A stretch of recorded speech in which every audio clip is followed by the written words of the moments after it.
The mesiobuccal surfaces of the maxillary right first molar, tooth number 3, will be restored with amalgam material. Proper anatomy is crucial to maintaining correct occlusion and function of the tooth. Special techniques and diagrams are used to create a well-functioning amalgam restoration as seen in this diagram.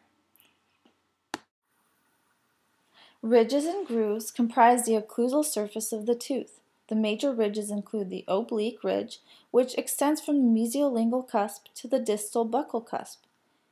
Major grooves include the central, which stops at the oblique ridge and continues on to the other side to form distal mesial triangular fossae and marginal ridges.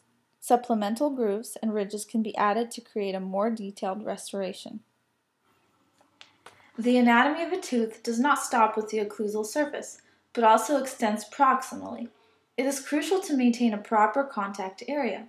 If viewed from the occlusal surface, the contact area is slightly buccal, and if viewed from the proximal, it is located at the coronal third of the tooth. Once the contact is created, the embrasure spaces are then formed. The buccal embrasure is narrower than the lingual. The marking of the occlusal contacts begins the restorative process. On a patient, the tooth would be isolated with a fitted rubber dam and once prepped by the dentist, would be sealed with a dentin desensitizer. But since it is a typodont, a rubber dam and sealer aren't needed. The next step is to place the matrix. It should extend past the gingival margin and above the marginal ridges. The matrix ensures that a proper contact and contour are created. It confines the amalgam material and reduces excess, which minimizes overhangs. A wooden wedge is then inserted from the lingual side adjacent to the matrix. A small ball burnisher can then be used to push the matrix closer to the adjacent tooth, which will result in the correct tightness of the contact and a proper contour. The amalgam capsule is triturated to create a shiny spherical mass.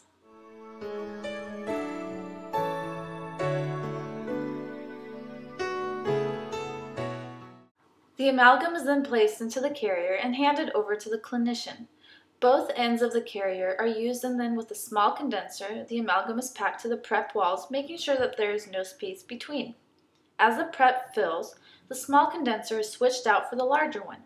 Overlapping strokes are used with the condenser instrument in order to ensure complete coverage and adequate packing.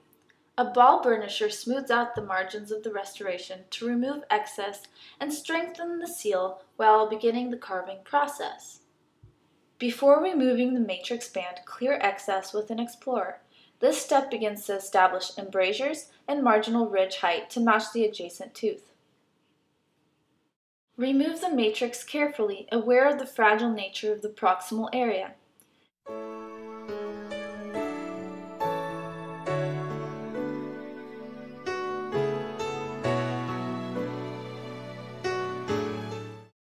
Now the interproximal area can be shaped. Using the interproximal carver, the excess is removed from the margins with a gentle vertical stroke. It is crucial that the contact be maintained and not removed with this step. Check the proximal area visually with the mirror for proper contour.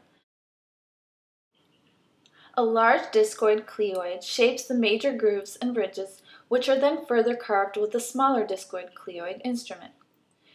When using these instruments, the blade should be perpendicular and the stroke parallel to the margins.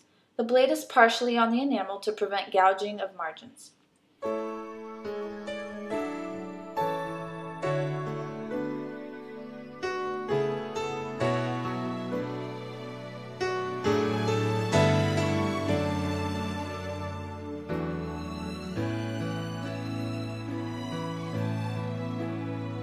I cherish the treasure.